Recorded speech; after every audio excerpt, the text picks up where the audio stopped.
Саламатсыздарбы, урматтуу таасири күчтүү тауып YouTube каналынын көрүүчүлөрү. Бул канал эмне максатта ачылды жана эмне үчүн аталышы таасири күчтүү тауып деп аталды.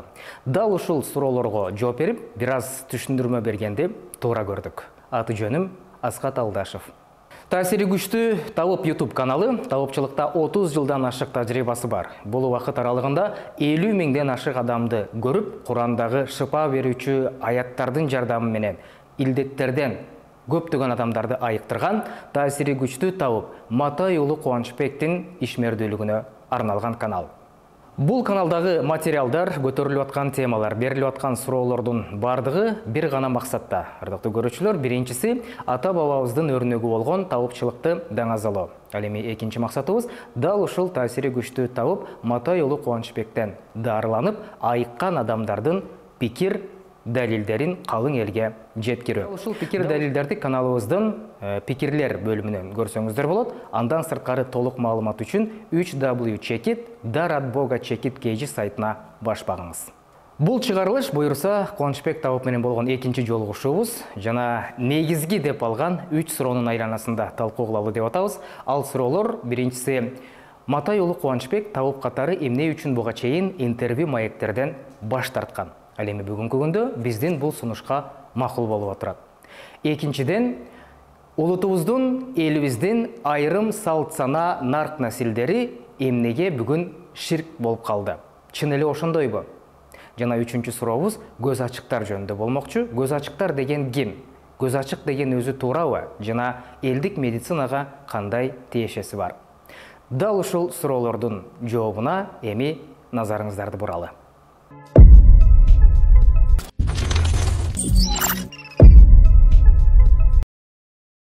Бисмиллахиррахманиррахим.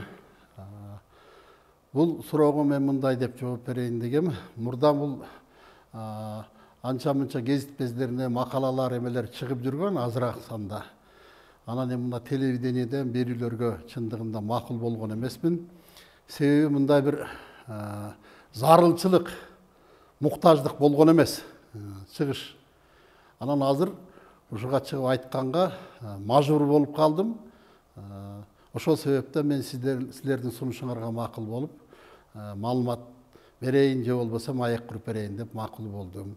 Бул азыркы биздин коомдо ушундай түшүнбөстүктөр болуп атат. Элдик медицина, элдик дарыгер болгондон кийин ошол тема боюнча бир түшүнбөстүктөр болуп аткандан элге маалымат берейин.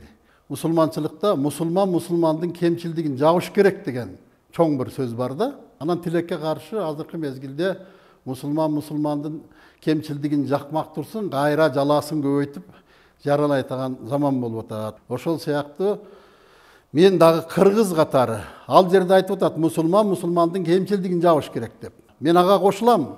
Анан бул жерде кыргыздын кемчилдигин жабыш керек.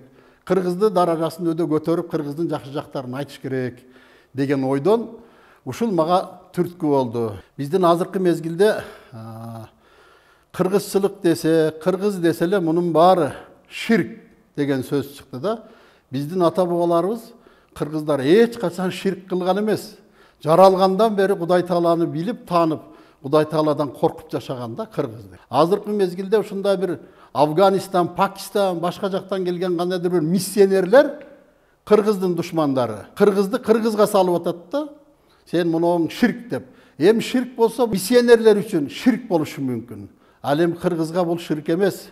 Мен дейин деген сөз жок, мен жөнүндө сөз жок. Алла деген Кудай Таалам бар. Экинчи ислам динибиз бар. Үчүнчү кыргызчылык бар. Кыргыз улутунун дагы өзүнүн бир Аллах Таала муралогон бир касиеттери бар деген ойдо. Элдик дарыгер катары мен дагы мына кыргыздын ар бир жараны ар ким өзүнүн кесиби боюнча сүйлөсө, өзүнүн кесиби боюнча кыргыздын даражасын көтөрсө деп. Анан мен да ошондой биздин кыргызчылыкка сөз тийип, вообще эле кыргыз сүйлөсө эле аныкы ширк деген ушундай бир жаман маалыматтар кетип атат да. Кыргыз деген улуу эл деп атат. Тектүү эл. Анан ошо кыргыз катары намыздангандан мен ушул силерге маек берүүгө ушундай кайрылууга туура келди. Алхамдулиллах, Musulmanмын, 5 вакыт намазым бар. Ошол эле мезгилде мен кыргыз мусулманмын. Демек мен кыргыздын болгон бардык баалуулуктарын, ырым-жырымын, салтын бүт баарына ишенем жана ошону тутунамын мен. Мен ошонун менен кыргызмын. Эгер ошо кыргызчылыктын баары туура эмес деген болсо, ал кыргыз эмес. Биз тектүү болгон эл болгондон кийин биздин ата бабалары бизге чоң жолдорду калтырып кеткен. Биз ошолордун жолун жолдошубуз керек. Şu kırgız elibizde, kırgızыбыздын болгон ырым-жырым салттарынын баарын ширк деген сөз мени ушунчалык намызыма тийди. Эмне үчүн кыргыз кылган нерсенин баары ширк болуп элет? Мына динде эмнелер жазылган болсо шариатта, ошонун баары кыргызчылыкта бар. Ата энени сыйла, бир тууганды сыйла, элиңди, жериңди сүй, ичпе, чекпе, жаман жолго барба деген. Анан ошонун эмнеси кыргызчылыкта туура эмес?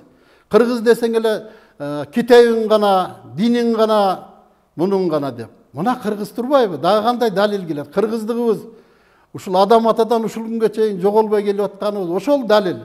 Дагы кандай далил керек? Мен ушу кыргыз жараны катары ушул сыймыктанам мен кыргыз болуп жаралганыма. Эми мындай айтканга да кээ бир мезгилде ушундай бир ошондой айтканга жол берген учурлар болуп атат. Себеби мына биздин элдик медицинада иштеп аткан кишилердин баардыгы туура иштеп аткандар бар, туура эмес иштеп аткандар бар. Азыр мындай кыргызчылык десең эле, анын көз ачык, бүттү. Көз ачык деген бир душман пайда болду да кыргызда. Көз ачык деп. Айланайын туугандар, көз ачык деген сөз туура эмес. Көзүм ачылат деген сөз туура эмес. Көзүңдү ачам деген да сөз туура эмес. Себеби эч кимдин төртүнчү көзү ашыкча көзү болбойт.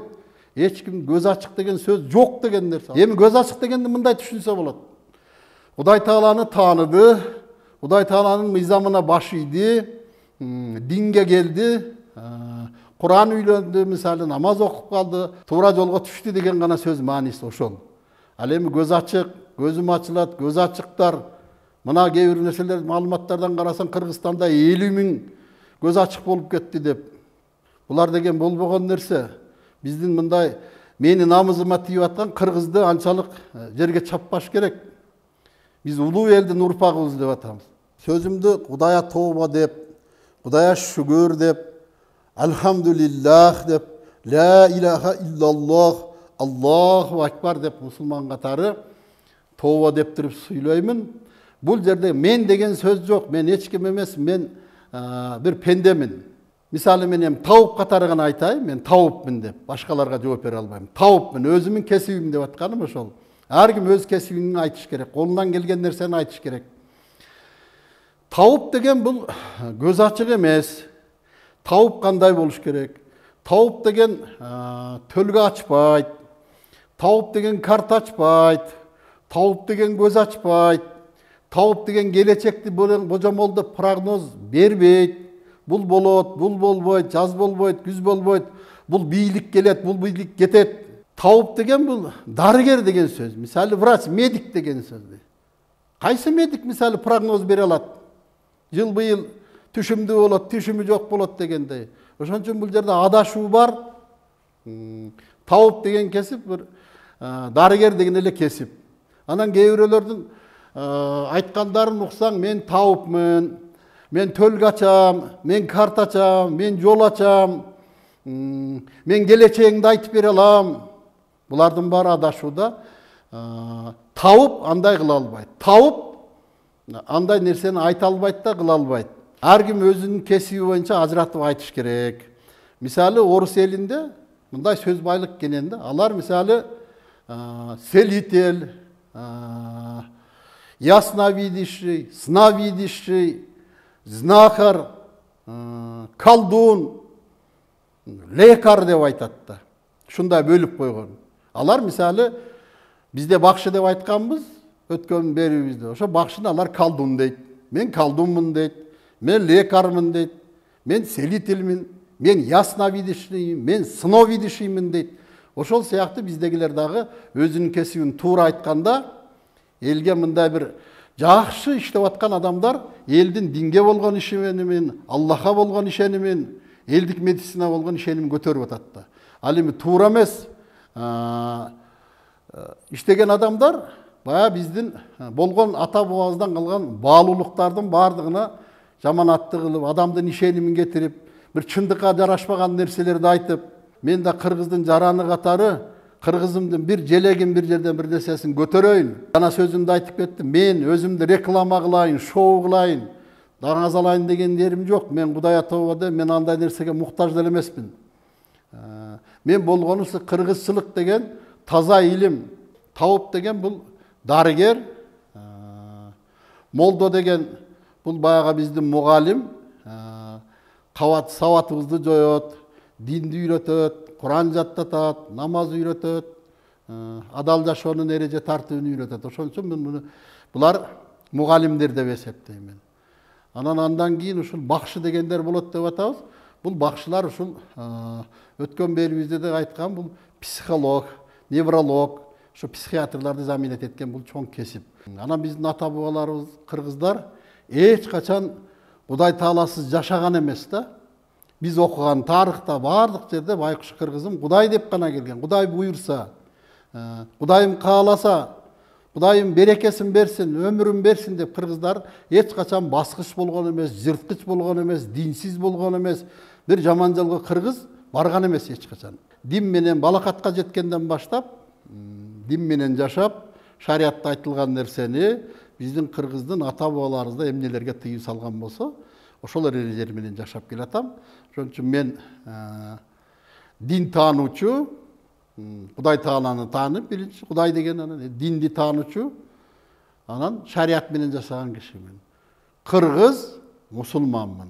Интернет, соцтармак сыяктуу ачык булактардын көптүгү ар кимди каалаганын жаздырып атат деп кемчилигин айтканыбыз менен анын дагы жакшы жагы бар экен. Айтайын дегеним, ачыктыкта баарын салыштырып, айгинелеп иргеп алууга мүмкүнчүлүк бар. Дал ушул биз Кубанычбек Тауып менен сөз кылып аткан темаларды сиз дагы угуп, башкалар менен салыштырып, ак карасын иргеп аласыз деп ишенебиз. Ардактуу көрүүчү, каналга катталып, ой пикир калтырганды унутпаңыз. Аты жөнүм Аскат Алдашев, кайрадан көрүшкөнчө саламатта болуңуздар.